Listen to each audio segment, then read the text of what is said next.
Bonjour, docteur Lambi Lambert-Covin. Bonjour, madame. Vous êtes cadre et communicateur de l'AFDCA.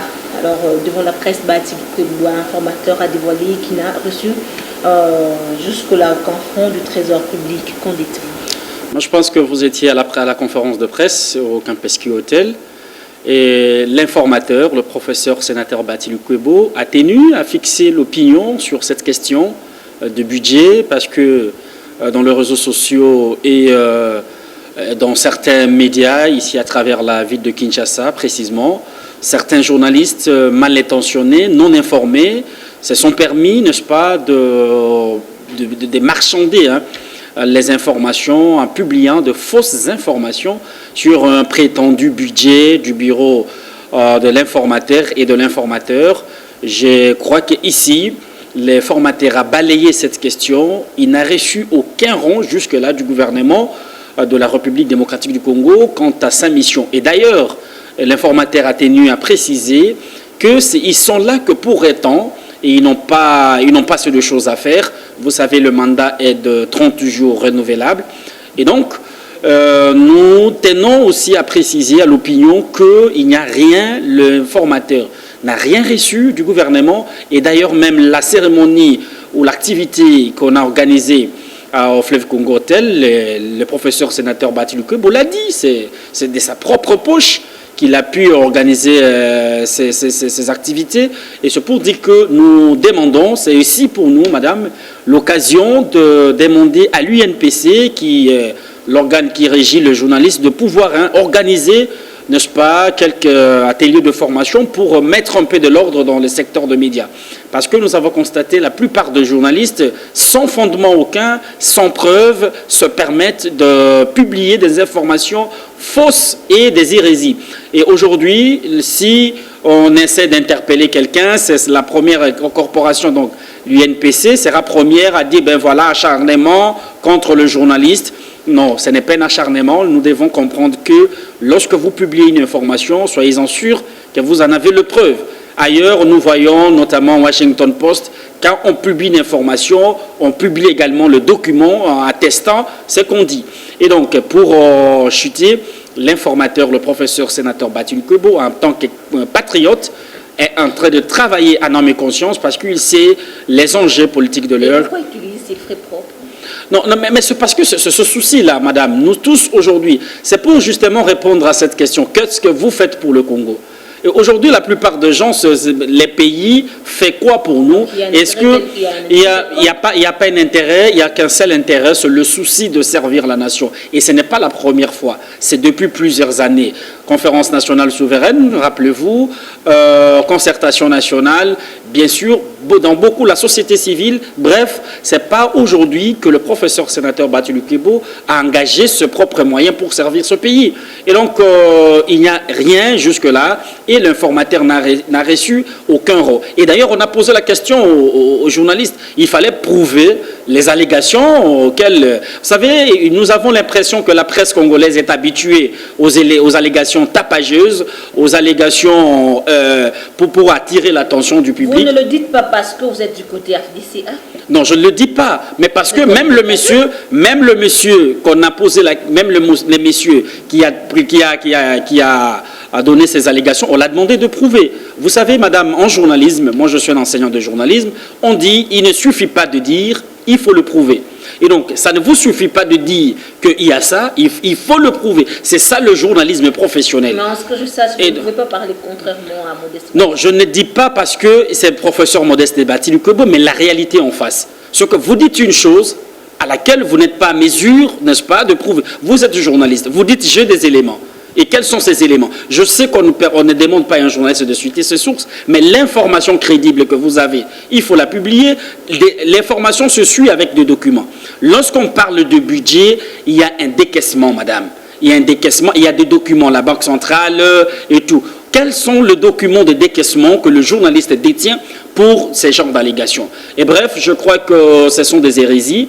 Et nous comprenons que lorsqu'on n'a pas une formation appropriée en journalisme, on essaye de faire des émissions tapageuses, n'est-ce pas, pour attirer l'attention.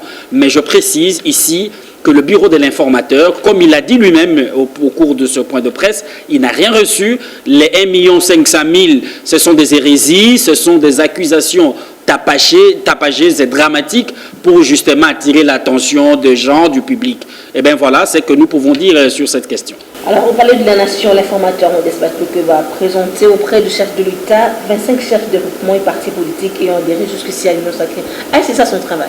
La confiance, depuis le 1er janvier 2021, le chef de l'État, vous savez, par un communiqué, avait désigné le professeur Modeste Bathily comme informateur.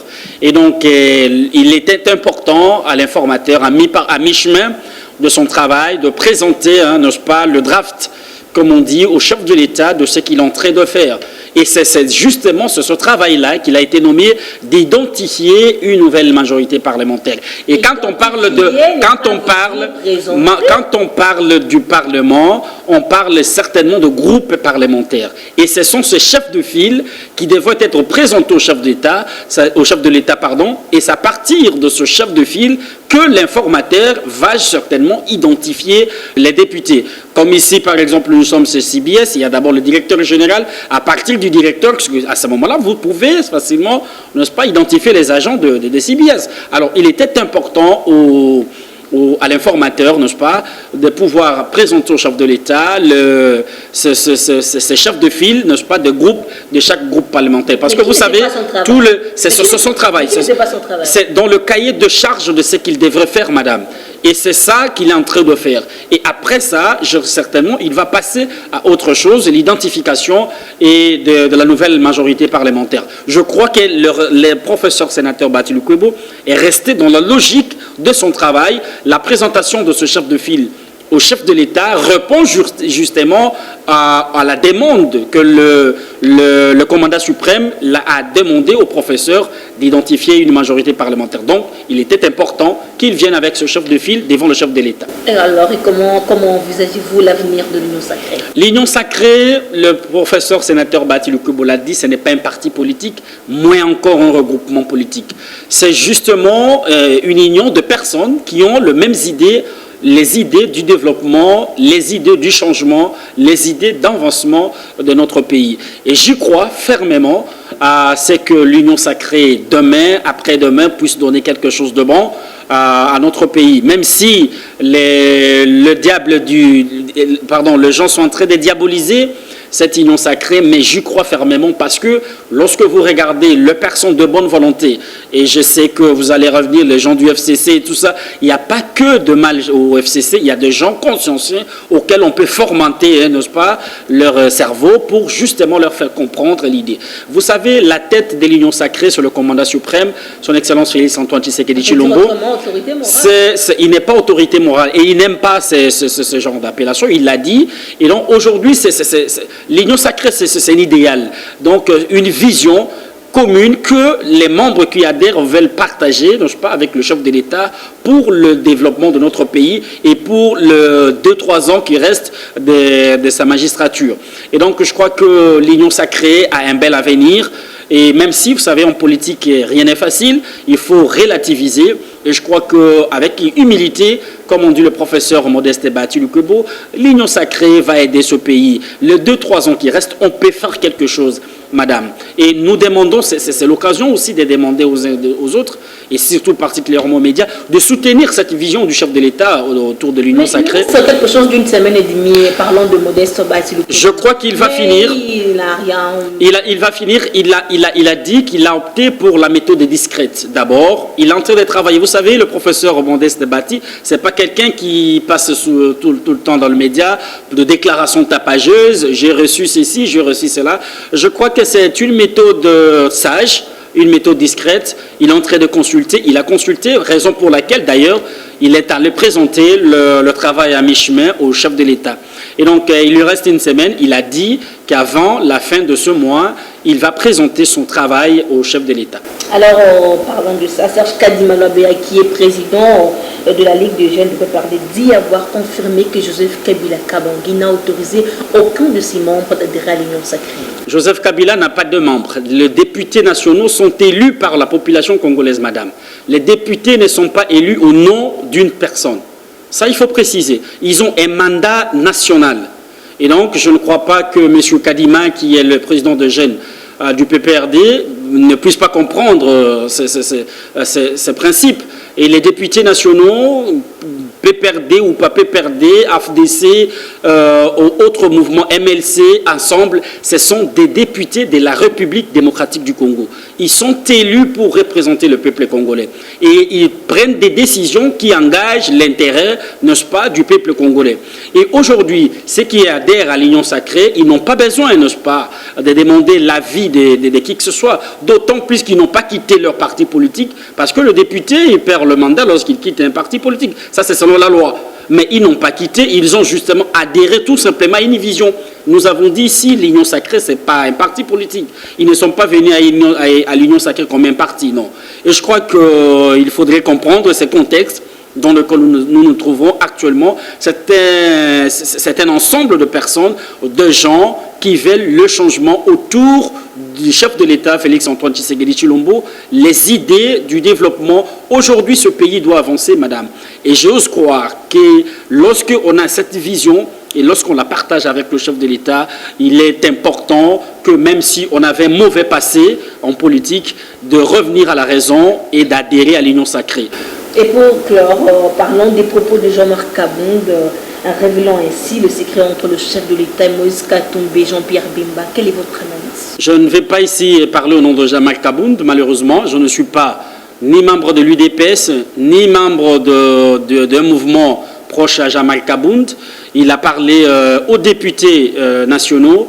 Je ne sais pas dans quel contexte il a tenu ce propos, mais il est clair que le souci est d'avancer. Au lieu peut-être de tourner autour du pot pour chercher les diables ailleurs, comme on dit, je crois que le propos de Jean-Marc Kabound n'engage que lui.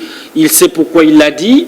Mais nous, l'important aujourd'hui, ce n'est pas de revenir sur ces propos, c'est de voir quel est l'intérêt du peuple congolais dans ce que nous faisons, dans l'ensemble de cet engagement politique, n'est-ce pas, qu'a adhéré également l'AFDCA et le professeur sénateur Modeste Bati Lukwebo, qui est la seule autorité morale et statutaire. Et je crois que l'union fait la force, comme on dit. Revenir sur ce que Jean-Marc a dit, A ou B, est-ce que c'est important aujourd'hui? Même si nous sommes en politique, mais il faudrait voir l'intérêt général. Je crois qu'il faut avancer. Il faut avancer, il ne faudrait pas qu'on reste statique sur ce genre de sujet des polémiques inutiles de gauche à droite, qui ne vont rien avancer notre pays. Merci beaucoup. Merci, madame.